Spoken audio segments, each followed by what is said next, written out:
Street workout mitas?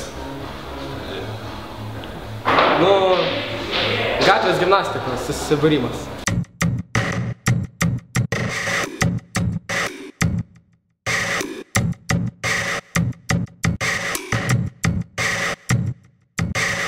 Šitas sportas kaip kažkoks didžiulis virusas įsiveržė į mūsų Kupiškio bendruomenę ir praktiškai per metus laiko atsirado labai daug jaunų žmonių, kurie nori, gali ir, kaip matom, rezultatai iš tikrųjų sugeba užsiimti šią tokią labai vyrišką, bet tuo pačiu labai gražią sporto šaką.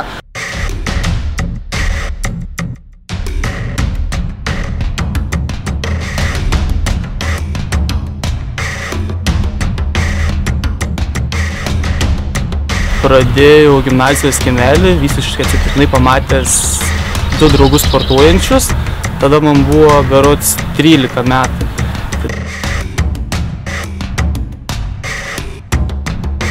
Iš tikrųjų, pradžia buvo gana sunki padaryti vieną pristatymą. Ir galvoti apie triukus dar net nebuvo minties. Bėgant metams sustiprėjau, fizinis sugebėjimus sustiprėjo, aišku. Tada norėjusi kažko daugiau nei paprastų pristraukimų.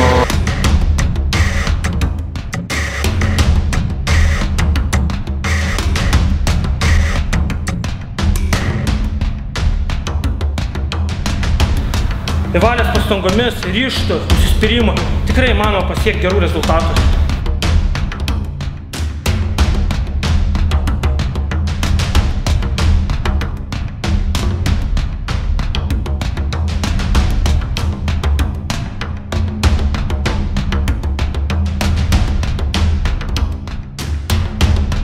Pasirodyti taip, kad ne tik nustebintų žiūrovus, bet ir atliktų tam tikrus reikalavimus, tai yra jėgos pratimai, tikslumas, jų atlikimas, pataikymas šiek tiek, pataikymas į muziką ir tiesiog klaidų nedarimas, atlikimas švarumas.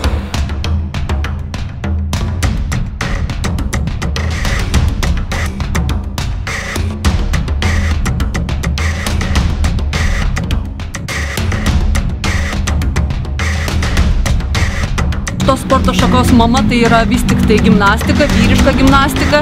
Kam teko matyti būtent per olimpinės žaidynės šią sporto šaką, tai tikrai ras panašumų su tuo, ką mes matome dabar Kupiškyje.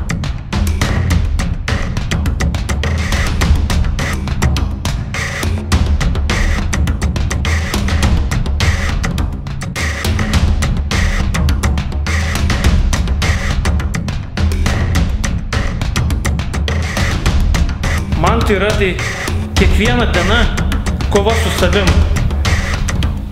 Kova su savim, kad tu gali kažką pasiekti, tu turi valios ir tu nesi bevalis, kad tai yra įmanoma. Jeigu kiti gali, tai ir tu gali. Šiaip turėčiau apgailestauti, kad iš tikrųjų neturime tokio tikro specialisto, kuris galėtų Kupiškyje konsultuoti šitas jaunus žmonės, kaip teisingai, kaip gražiau atlikti vieną ar kitą judesį, vieną ar kitą pratimą, kaip juos saugiai sujungti, kad būtent ir judesys, ir galimybės atitiktų vieni kitus.